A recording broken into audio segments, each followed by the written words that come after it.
Welcome to Trade Tricks video.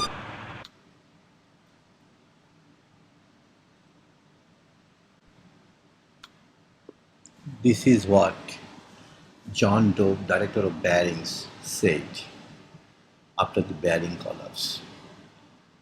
What is interesting to note in this quote is the fact that there is no place for any assumptions or belief system when it comes to control or managing risk. Even a NASA scientist believe that we cannot expect to have a leak-proof valve, where precision is the last point.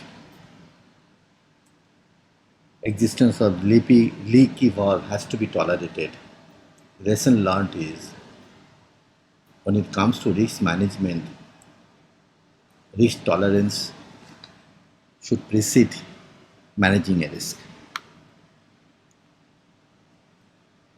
See what went wrong in last 10 to 15 years across the globe.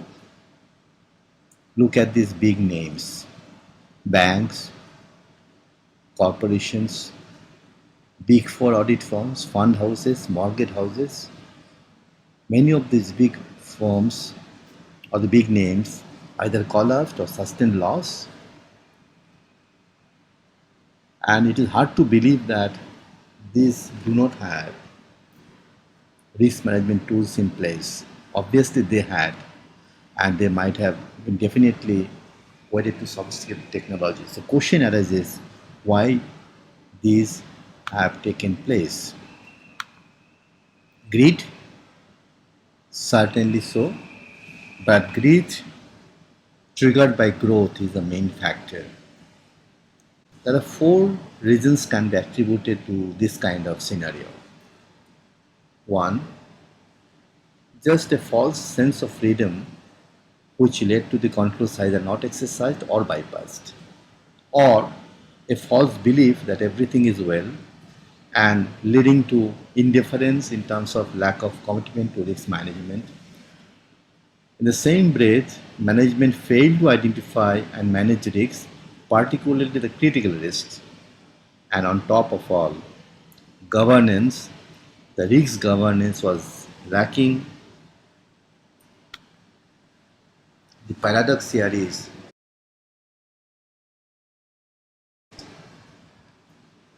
what is the force behind? The force behind is considered to be BASEL II, which for the first time have come out for the recognition of operational risks. As you know, it has got three pillars. Pillar 1 is minimum capital requirements. Pillar 2 is supervisory review, and Pillar 3 is market discipline. It also for the first time brought to the periphery need for risk quantification and also modeling for estimating capital charge, which means more you go for quantification, capital charge would be less. But there is a caution that capital should not be regarded as substitute or fundamentally weak risk management and control system, and this is where operational risk plays a major role. But operation risk is wrongly believed to be something else. Look at these two quotes.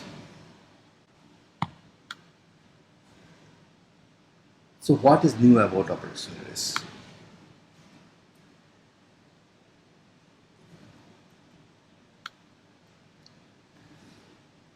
Several factors have really led to the recognition of operational risks as an important risk to manage, in addition to credit risks and the market risks. Exponential growth of transaction volumes.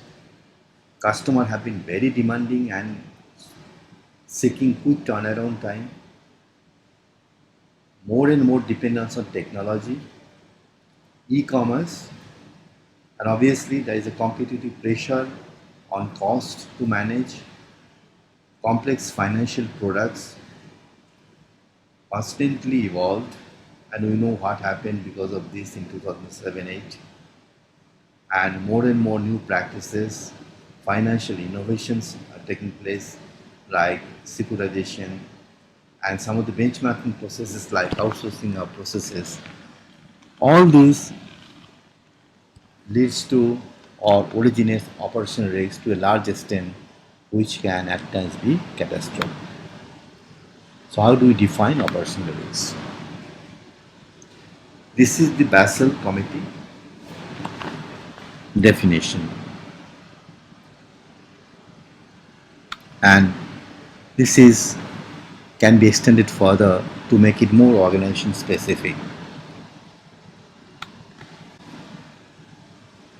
Whatever we follow, it should be noted that it is not simply measurement or providing for capital charge, it is management of the PPT factor.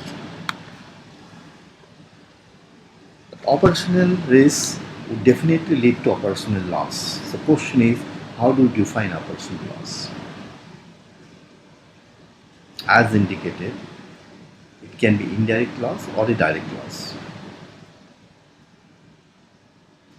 It can be expected loss or unexpected loss. Expected loss for which we make a provision, and unexpected loss which has to be covered by economic capital. This is another concept that has been introduced by BASEL II. It could be budgeted loss or it could be non-budgeted loss. Illustrations are self-explanatory and it is quite meaningful.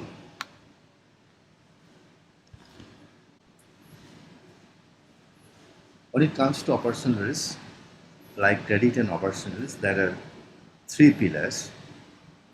First pillar is obviously the measurement approach, and there is a spectrum of options like credit risks, basic approach, standardized approach, and advanced approach, which is called internal measurement approach. Pillar 3 is market discipline, and going forward, a bank will be judged over a period of time by the quality of the disclosures it makes. Measurement is obviously the great element of Basel proposal, and this is how operational risk is proposed to be measured. It sounds to be little complex. Obviously, it is little complex. The objective of presentation is not to explain all these things, but suffice it to say that more complex the approach chosen, lower will be the capital requirement. So it makes sense to be proactive. Those who are outside the G10 countries, they have got a long way to go. Obviously, for considerable period of time, basic approach would continue. And some of the large domestic banks with international presence can try to move towards Pillar 2 implications. The key strategies for escalation would be MIS, operations enhancement up to the international benchmark standards, and establishing an ORM framework throughout the organization to meet the Pillar 2 requirements. Pillar 2 defines the regulatory approach on ORM. This is indicative. The key point to note here is validation of the process that you are adopting by external auditors and supervisors. And documentation plays a major role here. Then what does it mean for the G10 countries? Sorry, non-G10 countries. Creating historical database of loss events would be very critical for these countries. And it must ensure that On a timeline basis, they set up a process to capture the loss events and also the corresponding losses so that after 5 to 7 years of data accumulations, they would be able to extrapolate this data for any situations at that point of time.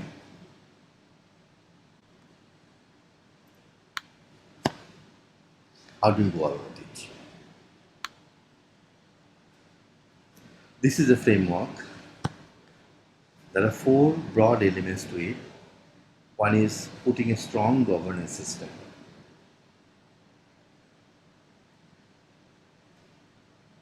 Second would be putting an oversight structure. This is very, very critical because it is accepted that risk quantification in warren perspective would be not easy, and all kinds of operational risks may not be quantified because data availability may be problem. So what is important is to have an oversight structure. It is not enough. There should be common risk language that rolls down the organization hierarchy.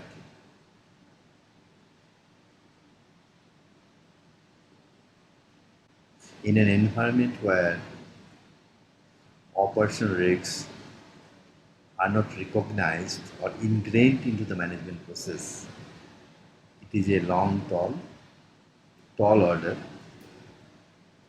but there should be a set process in place to make breakthrough. And the most difficult task is to carry out the change management process.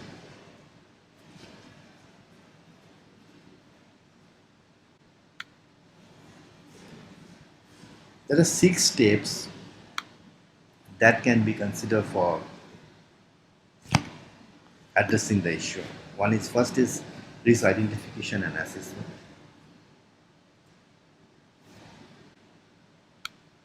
Second is risk prioritization, treatment and mitigation. This is a very, very important step because operational risks normally supposed to be large in number. So one has to prioritize the risk and distribute the risks at various levels with fixed risk owners so that the key risks or the major risks are addressed. And in order to do so, one has to go to the next step of identification of key risk indicators. And once can could be identified,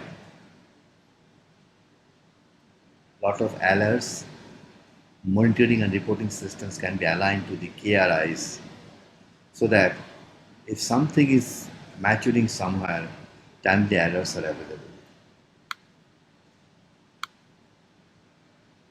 Next in stage is the monitoring of the KRIs, where integration of KRIs to the risk management process is very, very important step.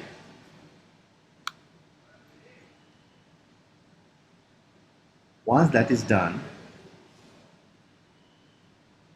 we can move to the next level of sophistication where loss event data tracking takes place. As indicated earlier, one has to accumulate data for substantial period of time in past and extrapolate data for all future events. Technology plays a very, very important role. So is the process to capture the loss. And last in order is the calibration and measurement. Look, here difference between calibration and measurement. Measurement is the ultimate goal with the assumption that one has to go to the last mile or last level of sophistication to do that. But one can definitely calibrate and then go for measurement. And when it comes to measurement, there are several issues to address. I leave it to the readers to go through these. as visible. Minimum 5 years of observation of internet loss data is very, very critical. And to qualify for AMA, which leads to lower capital charge and less of supervisory review, the key indicators that would pave the way for moving towards AMA approach are key performance indicators, key control indicators, and key risk indicators. In fact, key risk indicators, which is the single most important factors for moving towards quantification of risk, is a combined measure of KPI and KCI, as has been indicated in this slide. The main point to note here, KRIs originate from strategic objectives. Let us take some examples of KPI, KCI, and KRI. Look here how the KRI is a synthesis of KPI and KCI.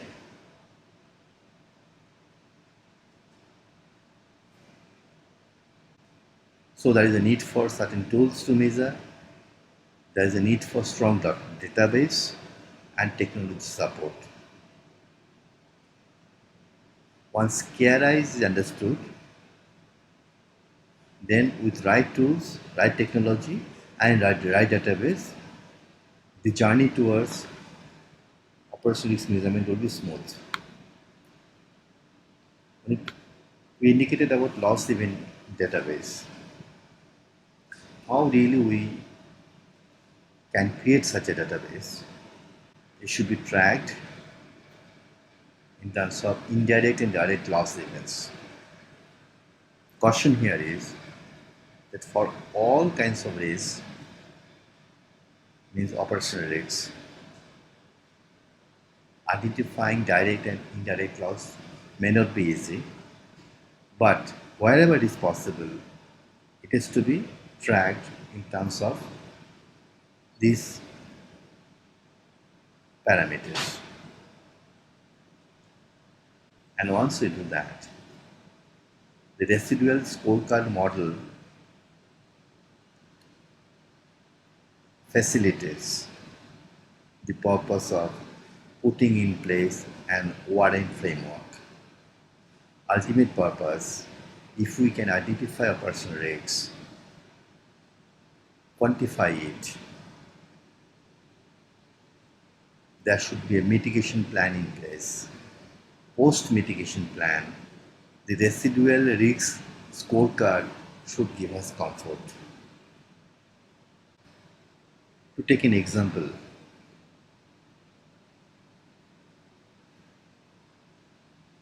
look at these 5 risks which are at inherent level identified the high risk with the risk score as indicated to be 3. Once the risk treatment plan has been decided based upon warning framework and corresponding actions taken, the residual risk rating as indicated reaches a zone which can be either comfort or alert and alarm. Obviously, out of the 5 risks, for only one risk, the transition has been comfortable for the organization, but there is no alert. But of the rest 4, 2 are in the alert zone and 1 and 2 are in the alarm zones. Obviously, what matters is to look at risk number 3 and 4, where particular risk number 3, where in spite of the mitigation plan in place, risks could not be mitigated. The focus of attention of the top management should be risk number 3, and that is the success of moving towards the warning framework. And once that is done, next would be that what is the cost versus potential improvements post the controls in place.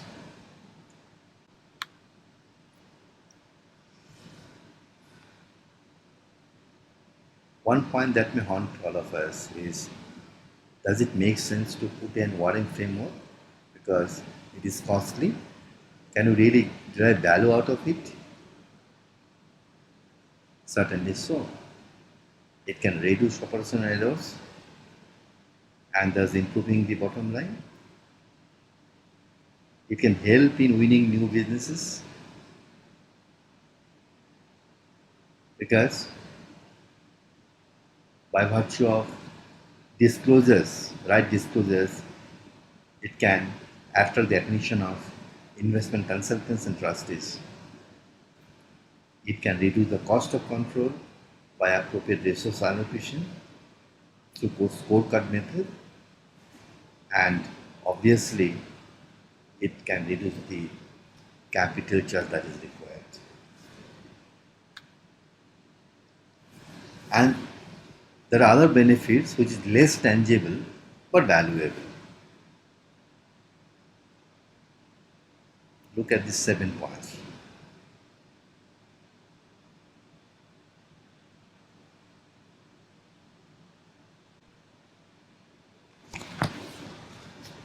But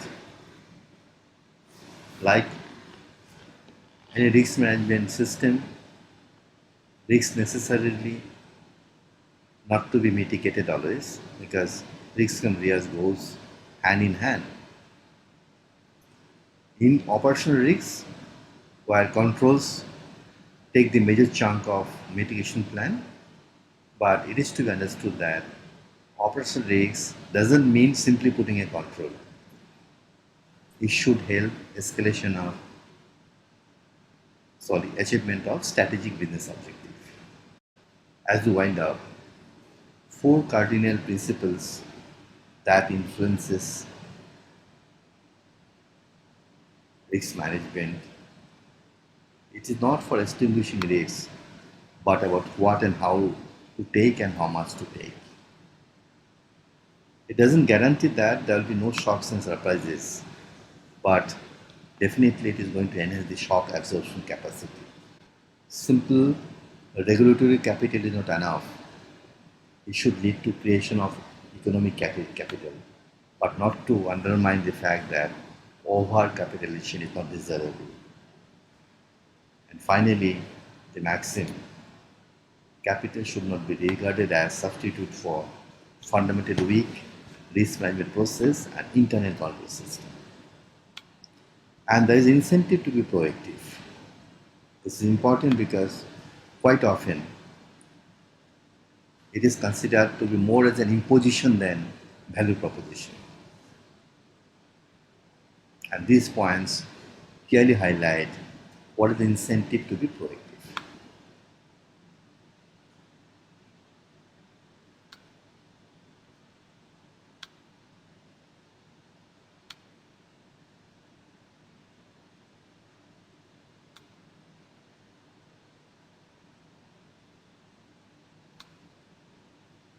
So as I wind up, please note, operational risk management, although came as an imposition based on BASEL II guidelines, but if one want to achieve the strategic business objective, simply credit risk management or market risk management is not enough. Normally it is believed that it is the credit and the market risk which gives us more reward. Revenue comes from them. Operations are considered to be cost center. But any value that is derived from market or the business can be eaten away immediately by wrong process, wrong operation that is being followed. As we have seen the history of misfortunes over the last decade. So, RM should form an important element of strategy of an organization, and that is where value can be derived to the